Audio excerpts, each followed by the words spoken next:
என் அருமை விவசாய பெருமக்களே, உங்கள் துயரத்தை உணர்ந்தவன், உங்கள் துன்பங்களை நன்கு அறிந்தவன்.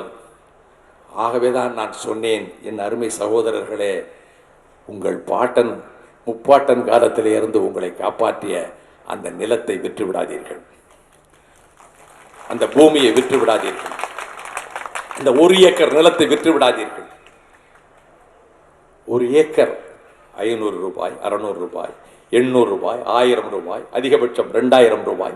இங்கே தெற்கு செமையிலே ஒரு சென்ட்டுக்கு லட்சம் ரூபாய் கொடுப்பது நகர்ப்புறத்திலே அது வேறு.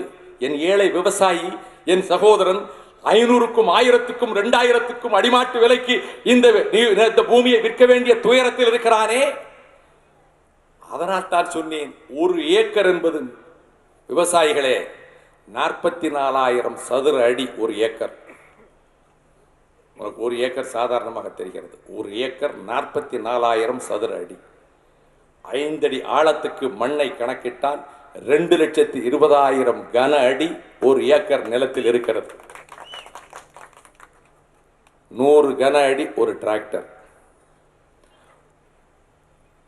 2200 டிராக்டர் மண் 1 ஏக்கர் நிலத்திலே இருக்கிறது. ஒரு டிராக்டர் மண்ணை அரபு நாடுகளில் வைத்துக் கொண்டு அதை பொன்னாக நினைத்து அதிலே பயிர் வைக்கிறான். இது உன்னை வாழ வைக்கின்ற இடம், நீ ஏமாந்து விட்டு விடாதே. இந்த இடத்தை வாங்கி அங்கேயே ஒரு தொழிற்சாலை அமைத்து, ஏன் இந்த மண்ணையே விற்பனை செய்ய ஆரம்பித்து உன் பிள்ளை எங்கே கூலி வேலைக்கு போக வேண்டிய அவசியத்துக்கு, துர்பாக்கியத்துக்கு நீ ஆளாகி விடாதே. நிலங்களை விற்காதீர்கள். காலம் மாறும், காலத்தை மாற்றுவோம், நிலைமையை மாற்றுவோம். விவசாயம் வளம் கொளிக்கின்ற தொழில் என்ற நிலையை உருவாக்குவோம். உருவாக்காவிடில் நாம் கடமை தவறியவர்கள் என்பதை நான் சொல்லுகிறேன்.